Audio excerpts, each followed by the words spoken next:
ATH all time high को break करने की कोशिश की है आज, ठीक है, ATH को ब्रेक करने की कोशिश की है।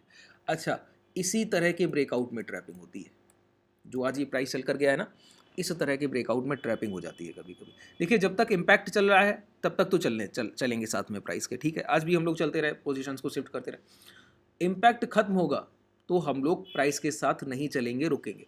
कैसे इम्पैक्ट खत्म होते कैसे दिखेगा? इंट्राडे में कभी भी 5 या 10 मिनट के टाइम फ्रेम पर लास्ट स्विंग लो निकल जाए। लास्ट स्विंग लो का मतलब क्या है? ये प्राइस अभी आ रहा है 46,000, मतलब चलने के बाद जो पहली बार एक ऊपर से रिट्रेसमेंट आता है फिर प्राइस चल के जाता है, ठीक है। जैसे गैपअप हुआ, गैपअप के बाद प्राइस ने हल्का सा 45,500 को टच किया, फिर ऊपर जाने की कोशिश की, फिर निकल गया, ठीक है। तो ये एक स्विंग लो है, एक स्विंग लो 46,000 है, 45,500 है और 46,000। तो जब तक प्राइस इम्पैक्टफुल बाइंग दिखाता रहे तो HBB पर चल सकते हैं। HBB का मतलब समझते हैं? High break buy. High break हो तो लॉन्ग कर सकते हैं बिल्कुल आसानी से, और छोटा स्टॉप लॉस, छोटा एसएल। आज आप लोगों ने बहुत अच्छी ट्रेडिंग की, ऑप्शन बायर्स ने बहुत अच्छे से प्राइस को समझ लिया था। देखिए मैंने बहुत सारे कॉन्सेप्ट डिस्कस करता हूँ, उसमें एक कॉन्सेप्ट बताता हूँ आईवी का, विक्स का। आज जो हम लोग नीचे से 45,400 का पुट ऑप्शन शॉर्ट करके गए हैं, वो किस कारण गए हैं? वो क्या मोमेंटम के लिए गए हैं? मैं तो अभी कह रहा हूँ कि ये प्राइस अच्छा नहीं है ब्रेकआउट का जो हुआ है अभी, ठीक है। यहाँ पे अब प्राइस को रुकना चाहिए, अभी समझाता हूँ इसका कारण क्या है। लेकिन हम लोग जिस कारण से गए हैं वो है विक्स इम्पैक्ट, इम्प्लॉयड वॉलिटिलिटी का इम्पैक्ट। ये देख रहे हैं 5% ऊपर। अच्छा, ये ओपन कहाँ हुआ था? विक्स विक्स ओपन हुआ था नेगेटिव, और नेगेटिव ओपनिंग के बाद हम लोगों ने देखा ये पहला कैंडल है, 1180 के लो लगे हैं आज के, ठीक है। फिर उसके बाद प्राइस ने 13 के हाई लगाए, 1260 की ये क्लोजिंग दिखा रहा है।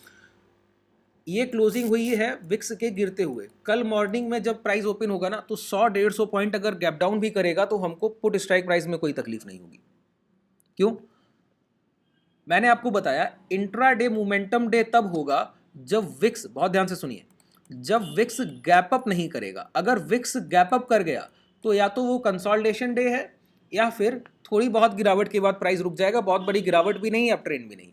विक्स वॉलेटिलिटी को इंक्रीज करता है, और वो गैप अप से नहीं होता है, ट्रेंडिंग मार्केट में होना चाहिए कि विक्स पहले गैप डाउन करे, 2-3% नीचे खुले, या फिर कॉस्ट पर ही खुल जाए, या फिर 1-1.5% गैप अप कर जाए, इतना बस, इतना। या फिर 2-3% गैप डाउन नीचे की तरफ खुलकर नीचे आए, नेगेटिव विक्स ट्रेड कराओ। फिर इंक्रीजिंग इंट्राडे में इसको गेन चाहिए। इंट्राडे में ये आपके आंखों के सामने बढ़ के पहले पॉजिटिव आए, फिर 1-2-3-4-5% चल के, जैसा कि आज की मार्केट में हुआ, आपके सामने वॉलिटिलिटी बढ़ते हुए दिखती थी, ठीक है। और विक्स क्या काम करता है? प्रीमियम्स को बचा कर रखता है। जब भी मार्केट वन साइड ट्रेंडिंग होगा तो सेलर फियरफुल होगा, सेलर डर कर बैठा होगा, ऑप्शन सेलर। जैसे आज किन किन की ट्रैपिंग हुई? 46,000 की हुई, 46,500 तक हम लोग पहुंच गए, ठीक है। जो भी ऑप्शन सेलर वो डर कर बैठे, वो प्रीमियम्स को सेल नहीं करना चाहते, कारण ट्रेंडिंग मार्केट है, और ये उनके डर को दर्शाता है। अगर कोई सेलर 50 रुपए का प्रीमियम है, 46,500 में मान लेते हैं एग्जाम्पल के तौर पर, 100 रुपए का है, 200 का है, जो भी है, एग्जाम्पल के तौर पर मान रहे हैं 50 है, तो 50 रुपए का प्रीमियम है, सेलर सेल नहीं करना चाहता है उस प्रीमियम को। क्यों? उसको लग रहा है मार्केट ट्रेंडिंग है, निकल जाएगा ये प्राइस, ये स्ट्राइक प्राइस तोड़ देगा बाजार, तो वो शॉर्ट नहीं करते हैं। अच्छा, इस चीज को बाजार समझ जाता है। जब प्राइस इस कॉन्सेप्ट को समझता है तो वो क्या करता है? अब सेलर को, वो जब 50 रुपए का सेलर प्रीमियम नहीं सेल करना चाहता है तो उसको अट्रैक्टिव वैल्यू देनी होगी, तो प्रीमियम्स इंक्रीज करते हैं। प्राइस वहीं बना रहेगा तो भी प्रीमियम बढ़ते रहेंगे, प्रीमियम बढ़ने लगते हैं, कॉल साइड और पुट साइड दोनों एक साथ। इतनी तेजी से बाजार ऊपर जा रहा है, डाउन साइड पुट सेलर भी डरा हुआ है कि अचानक से कोई बहुत बड़ा डाउनफॉल ना आ जाए, ट्रैपिंग कर दी जाए, वो भी शॉर्ट नहीं कर रहा है। तो कॉल साइड और पुट साइड के प्रीमियम, प्राइस वहीं रहेगा, ऊपर चलेगा तो तेजी से बढ़ेंगे, और पुट साइड के प्रीमियम धीरे धीरे गिरेंगे, या फिर गिरेंगे ही नहीं, स्टेबल हो जाएंगे, रुक जाएंगे। क्यों? विक्स इंक्रीजिंग है, वॉलेटिलिटी बढ़ेगी तो सेलर का डर है, और सेलर को बड़े प्रीमियम देने होंगे सेल करने को, तभी वो डरे हुए बाजार में भी शॉर्ट्स की पोजीशन लेगा। जितनी भी ऑप्शन बाइंग की डिमांड आएगी वो पूरी कौन करेगा? Option seller. और ऑप्शन सेलर तभी सेल करेगा जब उसको भाव अच्छा मिलेगा सेलिंग के लिए, उसके डर के मुकाबले उसको अच्छा भाव मिलना चाहिए। अगर वो 50 रुपए के भाव को सेल करने से डर रहा है तो उसको 70 का भाव चाहिए। ये काम करता है विक्स। इंक्रीजिंग विक्स बताता है कि अब पर्टिकुलर कोई भी स्ट्राइक प्राइस हो, उसके प्रीमियम गिरेंगे नहीं। अच्छा, मैंने आपको 41,500 का पुट बाई कराया था, पुट बाई कराया था, सोचिए, पीई बाई 41,500, 4-5 रुपए का प्रीमियम होगा। ठीक है, और वहां से मोमेंटम किधर आ रहा है? पुट ऑप्शन बायर को कब प्रॉफिट होता है? जब प्राइस नीचे गिरता है, डाउनफॉल में आता है, ठीक है। प्राइस क्या कर रहा है? 45,600 पर हम लोगों ने 650 के आसपास पोजीशन बनाया था, प्राइस वहां से चलकर ऊपर की तरफ जा रहा है, अप ट्रेंड में जा रहा था। तो पुट में जो 4-5 रुपए का प्रीमियम, वो तो डिके होना चाहिए, 3 रुपए 2 रुपए वैल्यू आनी चाहिए, वो उल्टा बढ़कर जा रहा है। गौर किया आप लोगों ने? ट्रेड लिया, गौर किया? वो 5 रुपए का प्रीमियम 7 रुपए 8 रुपए जा रहा है, क्यों? इंक्रीजिंग विक्स, वॉलेटिलिटी बढ़ रही है तो प्रीमियम्स के भाव बढ़ाए जा रहे हैं, जबकि प्राइस अगेंस्ट मोमेंटम कर रहा है। फिर भी इसी का बेनिफिट लेने के लिए हम लोग ट्रेड, और कोई मतलब नहीं, ठीक है। वो कोई मोमेंटम का ट्रेड नहीं। चलिए, अच्छा, अब ये समझते हैं कि ये एक अच्छा प्राइस क्यों नहीं है, ठीक है। एक बात बताइए, ये खरीदारी किस स्तर पर की गई है?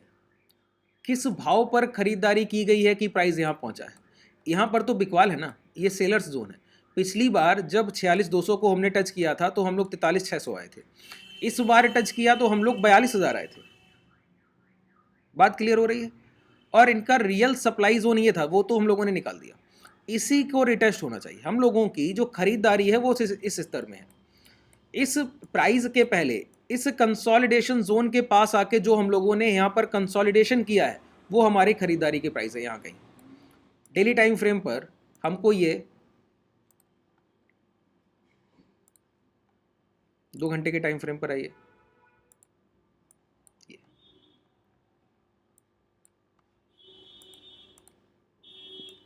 ये हमारे लास्ट बाइंग प्राइस है, देख रहे हैं?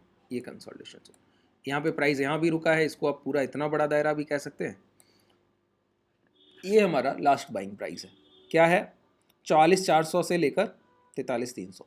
अब जब तक इस दायरे के नीचे प्राइस नहीं आएगा तब तक हम लोग अप ट्रेंड में तो हैं। लेकिन प्राइस में एक्यूमुलेशन कहाँ हुआ है? 3 नवंबर से लेकर, और जब ये ब्रेकआउट हुआ तो 29 नवंबर, ठीक है।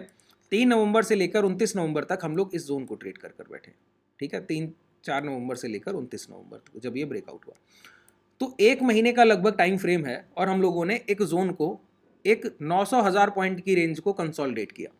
एक्यूमुलेशन लगभग 1 महीने तक 1,000 पॉइंट के जोन में हुआ है। वो डिमांड का इम्पैक्ट अब आपको दिख रहा है। वो जो वहाँ पर खरीदारी हुई, एक्यूमुलेशन हुई, तो वहाँ पर क्वांटिटी अब बेचने को नहीं रह गई। तो अब उतनी क्वांटिटी एक्यूमुलेट हो गई तो वो डिमांड क्रिएट हो गई, और खरीदार भी बाजार में आ गए नए, ये इम्पैक्ट देखकर और ज़्यादा आ गए, तो वो इम्पैक्ट में प्राइस ऊपर निकल गया।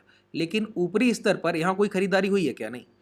आज प्राइस देखिए, गैप अप किया और गैप अप के बाद चलता हुआ चला गया, तो छोटी छोटी खरीदारी बीच में आई है 5-10 मिनट के टाइम फ्रेम पर।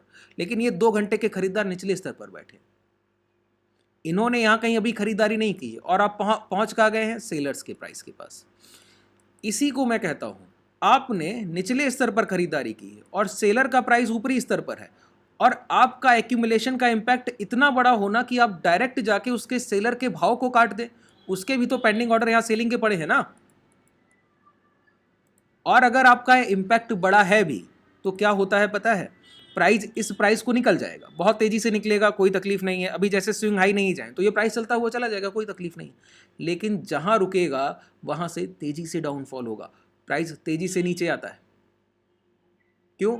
सेलर्स अपनी पोजीशंस को अभी काटे नहीं है, वो इम्पैक्ट देख रहे हैं कहाँ तक जा रहा है। जहाँ तक इम्पैक्ट उनको दिखेगा उसके बाद वो प्राइस में दोबारा पावर जनरेट करेंगे, सेलिंग के लिए नीचे लाने की कोशिश करेंगे।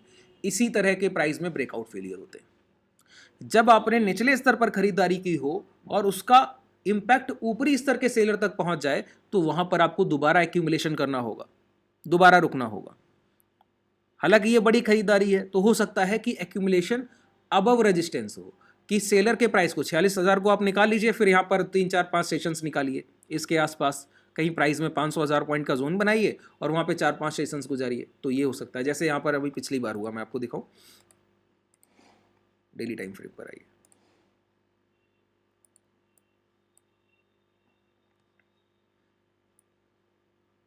ये सप्लाई जोन था, दिख रहा है ना? 1, 2, 3, 4, 4-8, 4-12, 4-16 और 2-18, 18 दिन प्राइस इस जोन में रहा। 18 ट्रेडिंग सेशंस, महीने के 22 होते हैं, जिसमें से 18 यहाँ पे रहा। तो 18 दिन के बाद क्या हुआ? सप्लाई क्रिएट हुई, सप्लाई हुई, प्राइस नीचे की तरफ आया, ठीक है। लेकिन बायर्स ने अपनी पोजीशंस दोबारा वापस ली। कल ही इस पे मैंने बात की थी कि सप्लाई अगर आती भी है कंसोलिडेशन के बाद तो एक्यूमुलेशन होता है। कंसोलिडेशन का मतलब ही एक्यूमुलेशन होता है, दूसरा नाम ही उसका एक्यूमुलेशन है। तो वहाँ पे अगर पैनिक आता भी है तो निचले स्तर पर जो खरीदार एक महीने से ऊपरी स्तर पर खरीद रहा है, अब उसके पास पैसा नहीं रह गया तो थोड़ी गिरावट के बाद वो निचले स्तर पर फिर खरीदारी करेगा। ठीक है, तो उन्होंने यहाँ पर सप्लाई ज़्यादा हो गई तो उन्होंने निचले स्तर पर अपनी पोजीशन बनाई, दोबारा इसी जोन में प्राइस को वापस ले आए। अच्छा, लेकिन सेलर्स की यहाँ क्वांटिटी ज़्यादा सेल हो गई थी, तभी तो प्राइस गिर पड़ा। तो ये पहले तो सेलर्स जोन कहा जाएगा जब प्राइस लौट के यहाँ आएगा। तो जब प्राइस लौट कर यहाँ पहुँचा इस जोन के अंदर, देखिए यहाँ पर पहुँचा, पहुँचने के बाद दो कंडीशन देखिए बहुत प्यार से। इतने ट्रेडिंग सेशन पहले ये 18 ट्रेडिंग सेशन थे जहां पर कंसोलिडेशन हुआ। जब ब्रेकआउट के लिए आया तो उन्होंने सेलर के प्राइस को रिस्पेक्ट दिया, नियर बाई सेलर पहले कंसोलिडेशन। 1 2 3 4 5 दिन यहां पर रुका price, 5 trading session. 5 trading session के बाद इस हाई को निकालने की कोशिश कर रहा है, लेकिन सेलर की पोजीशन यहां पर 18 ट्रेडिंग सेशंस के ऑर्डर्स बहुत ज़्यादा होते, तो उन्होंने और डिमांड क्रिएट की, लेकिन रोक रहे थे प्राइस को, रोक कर रखा। फिर और डिमांड क्रिएट करने की कोशिश की प्राइस को और ऊपर, तो सेलर्स ने फिर उनको थोड़ा सा पीछे धकेला, तो उन्होंने अपने स्विंग लो सेव किए और 1 2 3 4 5 6 7 ट्रेडिंग सेशन, फिर 5 6 7 यहाँ पर और ये 2 और 7 8 यहाँ पर। तो जितनी सप्लाई थी पूरा उन्होंने सप्लाई को यहाँ पर स्क्वीज कर लिया, पूरी तरीके से खरीदारी की रुक कर। Near by resistance consolidation, near by resistance जो सेलर का सप्लाई का प्राइस है वहां पर एक्यूमुलेशन तो कीजिए। आप निचले स्तर पर खरीदारी कर आए हैं, आप डायरेक्ट ब्रेकआउट नहीं कर सकते। ठीक है, इसके बाद एक कॉन्सेप्ट और बता रहा हूं, बहुत ध्यान से सुनते जाइएगा, एक एक रेजिस्टेंस की थ्योरी आपकी क्लियर हो जाएगी। आप डायरेक्ट ब्रेकआउट नहीं कर सकते तो पहले सेलर को रिस्पेक्ट दीजिए, जितना उन्होंने सप्लाई क्रिएट की है उतनी डिमांड क्रिएट कीजिए, उससे ज्यादा तो आपकी डिमांड का इंपैक्ट दिखेगा और आप ब्रेकआउट करेंगे, जो कि हुआ। ठीक है, अब हम ऊपर ट्रेड कर रहे हैं, लेकिन मैंने कहा ये एक अच्छा ब्रेकआउट नहीं दिख रहा है, प्राइस को यहां रुकना चाहिए। ठीक है, मैंने ये नहीं कहा कि प्राइस यहां से गिर जाएगा, गिरावट नहीं होगी, ध्यान रखिए। डाउनफॉल में प्राइस जाने की पॉसिबिलिटी बहुत कम है जब तक प्राइस अब इस जोन के नीचे नहीं आ रहा है। ये 4 कैंडल्स देख रहे हैं डोजी फॉर्मेशन, जब तक प्राइस ये 43,700 के ऊपर है, प्राइस जब भी गिरे तो बाई ऑन डिप करना है, गिरावट पर खरीदने की अपॉर्चुनिटी को देखना है, ना कि शॉर्ट्स की अपॉर्चुनिटी, सेलिंग की अपॉर्चुनिटी नहीं देखनी। कहीं भी आपको डाउनफॉल मिले इंडेक्स में, मोमेंटम कहीं भी देखिए, अभी पिछले सेशन में हम लोगों ने डिस्कस किया था इंडेक्स को। ठीक है, प्राइवेट सेक्टर बैंक को हम लोगों ने एनालिसिस किया था, वो इंडेक्स से क्लियर हो गया था कि एचडीएफसी और आईसीआईसीआई बैंक मोमेंटम देंगे। एसबीआई इसका पार्ट नहीं, लेकिन उसका चार्ट बहुत अच्छा था, मैंने बताया कि एसबीआई का चार्ट अच्छा है, लेकिन वो इसका पार्ट नहीं, वो प्राइवेट बैंक्स का पार्ट। लेकिन वो चार्ट्स जिस तरह से दिख रहे थे वो क्लियर था कि वहाँ मोमेंटम आने को, वो क्लियर ब्रेकआउट दिख रहा था वहाँ पे। ब्रेकआउट जैसे हुआ है, ब्रेकआउट का वैलिडेशन हम लोगों ने देखा और पूरी तरह से डिस्कस करके गए थे। ठीक है, ऐसे कई सारे चार्ट्स होते हैं, जैसे मैंने आईसीआईसीआई प्रू का आपको चार्ट दिखाया था, आज मुझे लग रहा है 0.5% 1% के ऊपर ट्रेड कर रहा होगा, अभी वहाँ मोमेंटम आया नहीं है, आने को है। ठीक है, अब वो ब्रेकआउट क्लियर हो गया है, वो वहाँ पर पॉजिटिव कंसोलिडेशन भी दिख रहा है, वो अच्छा प्राइस। वैसे ही यहाँ पर गिरावट में अपॉर्चुनिटी ढूंढनी, अगर डाउनफॉल मिले तो बहुत तेजी से रिकवरी की पॉसिबिलिटी होगी। ये बड़े खरीदार है, मैंने कहा ये बड़े बायर हैं। ठीक है, इस तरह के प्राइस में मैं एक आपको रेजिस्टेंस की थ्योरी बताता हूँ, जो अभी आपको मैं समझाने वाला हूँ कि क्यों ये ब्रेकआउट होगा ज़रूर, लेकिन जिस तरह से हो रहा है यहाँ पे ट्रैपिंग की पॉसिबिलिटी बनती है, रिटेलर्स को फंसाया जा सकता है। ठीक है, रिटेलर्स को ट्रैप किया जा सकता है, लेकिन ये ब्रेकआउट होने की पॉसिबिलिटी सबसे ज़्यादा है। प्राइस गिरे नीचे आए तो डरना नहीं है, एक्यूमुलेशन करना। जब तक 43,600 के नीचे लगातार 2 दिन क्लोजिंग नहीं मिलती है तब तक हम लोग डिमांड को ही मानेंगे कि प्राइस में डिमांड है, खरीदार डोमिनेट कर रहा है। ठीक है, अब देखिए क्या होता है। रेजिस्टेंस की एक दूसरी थ्योरी ये है कि सेलर अगर डरा हुआ है, फियर में है, सेलर अगर फियर में है तो वो क्या करता है, उसका काम क्या है, समझिए। पिछली बार 1,000 रुपए के प्राइस से एक सप्लाई आई, प्राइस पहले ऊपर जा रहा था, 1,000 रुपए से एक सप्लाई आई और डाउनफॉल आया और प्राइस दोबारा 900 के आसपास आ गया। सेलर का टारगेट था प्राइस को 600 तक लाना, जैसा कि यूएसए में एसएनपी को 28,500 के टारगेट के लिए दिसंबर के लिए देख रहे हैं कई हेज फंड्स।